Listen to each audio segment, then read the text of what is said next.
To fix Messenger floating video call not working on Android. So in order to fix that, hold on to the app for some time, tap on the eye icon.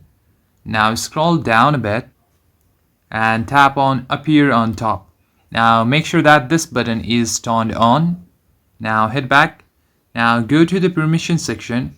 Here you'll find your camera, microphone, music and audio, all of these options. You need to make sure that all of these are turned on. So in order to do that, tap on camera.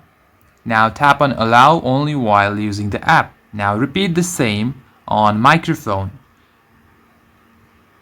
After that, head back. Tap on the notification panel. Now you need to make sure that this button is also turned on. Now head back. Now this should fix your problem. If this doesn't solve it, then tap on storage, tap on clear cache and tap on clear data, tap on delete.